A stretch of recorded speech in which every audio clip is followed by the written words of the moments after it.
So Rahul Dravid agreeing to come on board reportedly as India's head coach after Ravi Shastri. Is this just what the doctor ordered? We'll have Sharda Ogra joining us, senior cricket journalist, and Charu Sharma is with us, sports analyst, cricket commentator, director of the Pro Kabaddi League.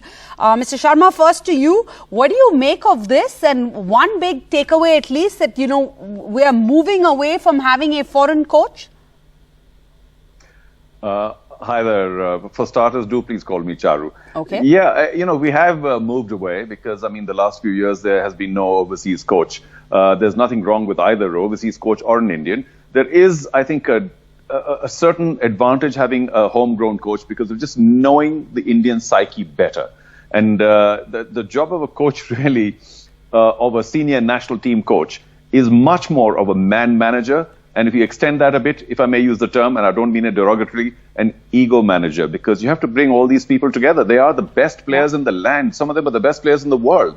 As a coach, what can you possibly make them do which they don't already know?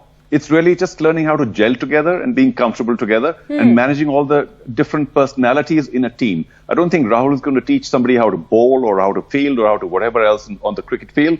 There's a lot of other support. There'll be bowling coaches, batting coaches, fielding coaches and everything else, but it's just an MD, general manager kind of role where you want to make sure that everybody's okay. Anybody needs any help, please come and talk to me. But it's very difficult at that level. Under 19, yes. Smaller teams, yes. Sure. But at the senior national level, everybody is a major global star. And you just have to make sure that if they need you for anything, that you're always open, accessible, and comfortable. And as a personality... An extremely valid point. And so let me bring in Sharda Ogra here. Sharda, the word Charu mentioned was ego management. So let me ask you then, what are the dynamics between Virat Kohli and Rahul Dravid? Everybody knows, what happened with Anil Kumble. Was Virat Kohli consulted? This is the team where Kohli, mostly called the shots, or at least I should say till that Australia tour earlier this year. There is no clarity as to how this has panned out, though it's very clear that the board, particularly, I think Sourav Ganguly has a part in this, that they want Dravid to be in charge. Though you're reading reports in which the board is trying to present itself to say that, listen, Dravid is doing this because he has no other choice. He does have a choice. His choice is to say no.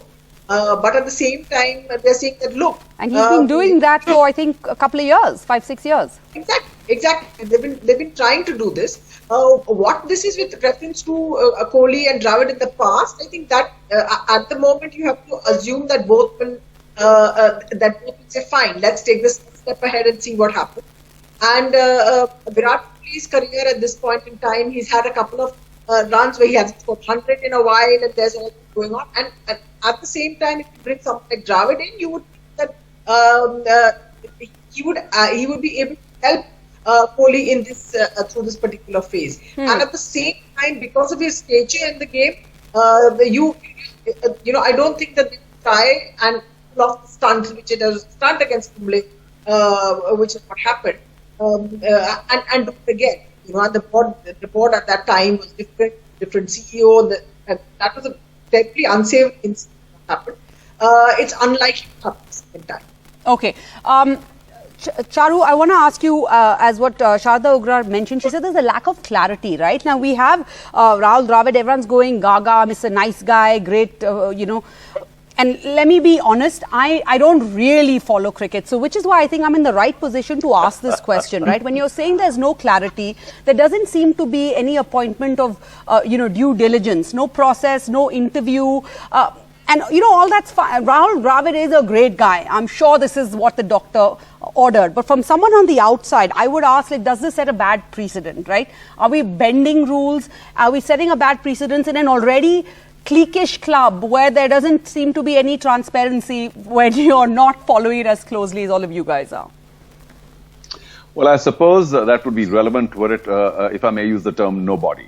But, Rahul Dravid doesn't have to go sit in front of 10 people and say, excuse me, I played a bit of cricket and will you please look at me and look at my record and what have you. So in this case, or in many such cases, there's no problem in appointing somebody you feel is the right man for the job. What are interviews after all anyway? You want him to apply and be one of the 20 people and then select him because you feel he's the best? This is fine. It's not a major breach of any protocol here. If the board wants to ask for applications, they are free to. If the board says, no, we want you, they're free to ask. And if that person agrees, that's fine. Because even now, Rahul will ask for several assistants.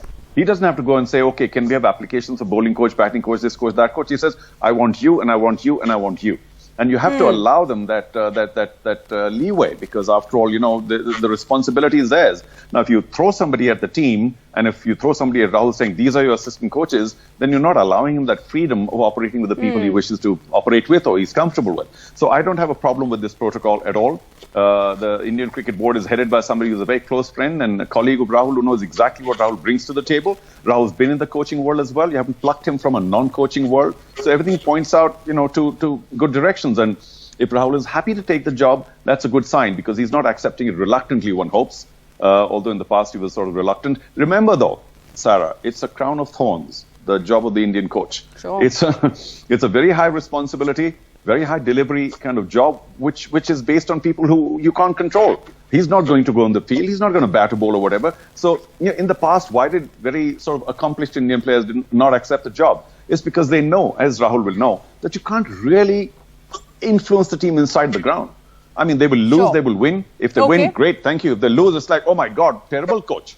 So it's a crown of thorns, and I'm glad that he's accepted responsibility. He's a wonderful young man, and I'm sure he'll do well. It's just that the coach has a limited influence, Sarah. It's the players inside Understood. the field who are doing 98% of the work. Sure. So if they work well, great. No player says that, oh, that coach, he's our coach, let's lose today. Sure, Or he's our coach, Okay. let's win today. I mean, they're all professionals.